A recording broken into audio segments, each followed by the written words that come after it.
हिमाचल प्रदेश की हरी भरी पहाड़ियों के बीच बसे रामपुर बुशहर के तकलेच गांव में 13 अगस्त 2025 की रात घटित हुई एक ऐसी घटना ने पूरे क्षेत्र को हिलाकर रख दिया, जिसकी गूंज आज तक सुनाई दे रही है। 21 वर्षीय अंजलि बुशहरी की रहस्यमय मृत्यु न केवल एक प्रतिभाशाली युवा के जीवन का अंत थी, बल्कि यह घटना हमारे समाज की गहरी समस्याओं को भी उजागर करती है। घरेलू हिंसा, आर्थिक संघर्ष और न्याय की लड़ाई की कहानी है यह।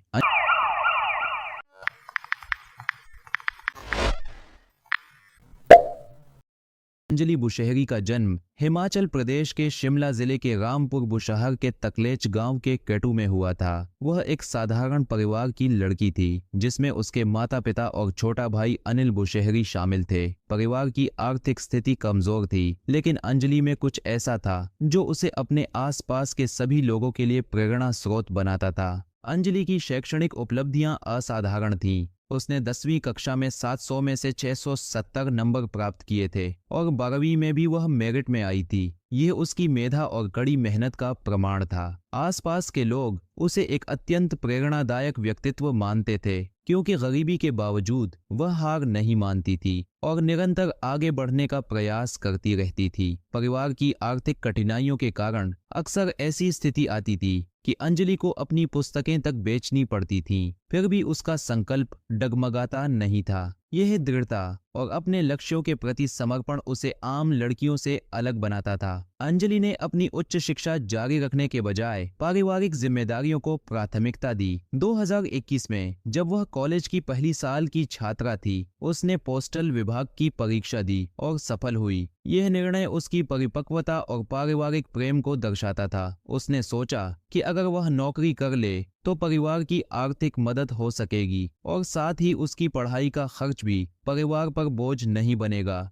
चयन के बाद अंजलि को कुल्लू के तांडी में तैनाती मिली। यह उसके घर से काफी दूर था, लेकिन उसने बिना किसी हिचकिचाहट के इस चुनौती को स्वीकार किया। तांडी में उसने एक घर में कमरा लिया और वहां के लोग उसे अपनी बेटी की तरह मानते थे। उसका व्यवहार इतना अच्छा था कि आसपास के लोगों में उसकी बहुत पहचान बन गई थी। पोस्ट ऑफिस में भी अंजलि का प्रदर्शन उत्कृष्ट था। उसने कई ट्रॉफियां और मोमेंटो जीते थे और वह बेस्ट परफॉर्मर के रूप में पहचानी जाती थी। ये सभी पुरस्कार आज भी उसके घर में रखे हुए हैं, जो उसकी मेहनत और प्रतिभा की गवाही देते हैं। अंजलि की जिंदगी में एक नया मोड़ तब आया जब उसकी मुलाकात सुशील से हुई, जो देवती गांव का रहने वाला था। यह मुलाकात धीरे धीरे प्रेम में बदल गई और 2021 में दोनों ने लव मैरिज का फैसला लिया। शुरुआत में यह रिश्ता सुखद लगता था, लेकिन जल्द ही समस्याएं सामने आने लगीं। शादी के बाद ही अंजलि और सुशील के रिश्ते में खटास आ गई थी। सुशील का व्यवहार धीरे धीरे बदलने लगा था। वह अंजलि को परेशान करने के लिए शिमला से कुल्लू आया करता था। कभी वह उसके पोस्ट ऑफिस में जाकर बवाल मचाता, तो कभी उसके रहने की जगह पर परेशानी खड़ी करता था। अंजलि की मां और भाई अनिल ने कई बार उसे समझाने की कोशिश की थी, लेकिन स्थिति और भी जटिल होती गई। दूसरी तरफ अंजलि की मां बहुत परेशान थी और डिप्रेशन में चली गई थी। उसे लगता था कि कहीं वह अपनी बेटी को हमेशा के लिए न खो दे। स्थिति इतनी गंभीर हो गई कि परिवार को पुलिस की शरण लेनी पड़ी। अंजलि के परिवार ने रामपुर पुलिस स्टेशन में सुशील के खिलाफ शिकायत दर्ज कराई। इस शिकायत पर अंजलि ने खुद भी हस्ताक्षर किए थे। पुलिस ने सुशील को बुलाया और उससे माफीनामा लिखवाया, जिसमें उसने वादा किया कि वह अब अंजलि को परेशान नहीं करेगा। इस घटना के बाद अंजलि फिर से कुल्लू में अपनी नौकरी पर लौट गई। लगता था कि समस्या का समाधान हो गया है, लेकिन यह केवल तूफान से पहले की शांति थी। सुशील ने अपना व्यवहार नहीं बदला था, बल्कि वह और भी चालाकी से अंजलि को परेशान करने के तरीके ढूंढने लगा था। अंजलि ने इस दौरान एक स्कूटी भी खरीदी थी, जिसकी किस्तें वह खुद भरती थी, लेकिन सुशील अपने घर से पैसे मंगवाकर यह कहता था कि स्कूटी की किस्त देनी है और फिर वह उन पैसों को अपने नशे में उड़ा देता था। यह बातें बाद में तब सामने आईं जब सुशील के परिवार ने यह दावा किया और अंजलि ने एक फोन कॉल में इन सभी बातों की पुष्टि की।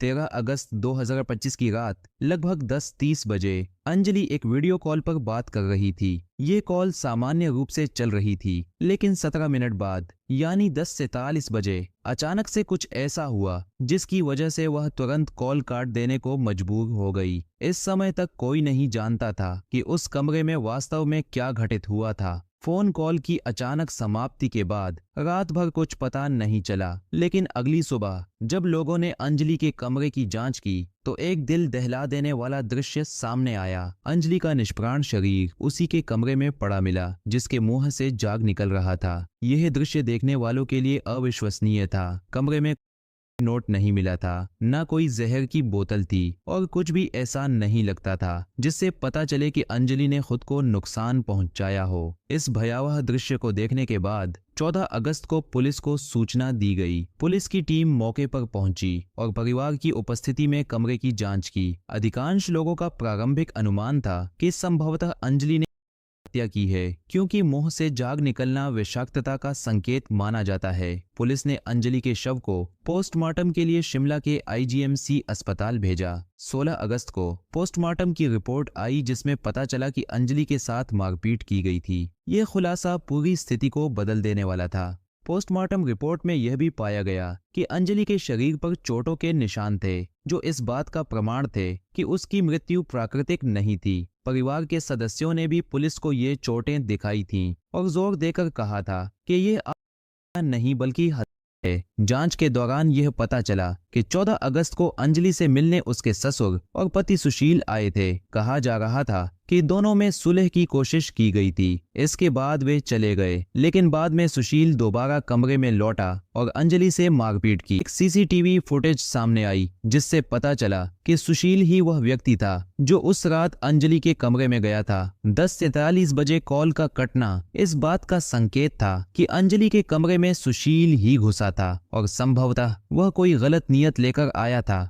जांच में यह भी पता चला कि उस दौरान अंजलि बहुत बीमार भी रह रही थी। उसका ब्लड प्रेशर बहुत कम रहता था इस डिप्रेशन के चलते, और शायद इन सभी कारकों ने मिलकर इस त्रासदी को और भी गंभीर बना दिया। मारपीट के दौरान अंजलि का स्वास्थ्य और भी खराब हो गया और वह इस आघात को सहन नहीं कर पाई। कुछ गवाहों ने बताया कि सुबह जब अंजलि को उठाया गया तो शायद उस समय ही उसने अपनी आखिरी सांसें ली थीं, मतलब कि वह बेचारी रात भर तड़पती रही थी। यह जानकारी और भी दुखदाई थी क्योंकि इससे पता चलता था कि समय पर मदद मिलती तो शायद अंजलि को बचाया जा सकता था। अंततः डीएसपी रामपुर नरेश ने बताया कि 25 साल के आरोपी सुशील के खिलाफ धारा 103 भारतीय न्याय संहिता के तहत मामला दर्ज किया गया है और 18 अगस्त को उसे गिरफ्तार कर लिया गया था। अंजलि के पारिवारिक संघर्ष और न्याय की मांग भाई अनिल बुशहरी ने इस पूरे मामले में महत्वपूर्ण भूमिका निभाई है। उन्होंने सभी तथ्यों को सामने रखा है और बताया है कि यह जानकारी किसी समाचार पत्र या मीडिया रिपोर्ट से नहीं ली गई है, बल्कि वे स्वयं सभी वास्तविकताओं को लोगों के सामने ला रहे हैं। अनिल का कहना है कि वह चाहते हैं कि अधिक से अधिक लोग इस घटना के बारे में जानें ताकि अंजलि को न्याय मिल सके और भविष्य में ऐसी घटनाओं को रोका जा सके। उनकी यह पहल न केवल अपनी बहन को न्याय दिलाने की दिशा में एक कदम है, बल्कि समाज में जागरूकता फैलाने का भी प्रयास है।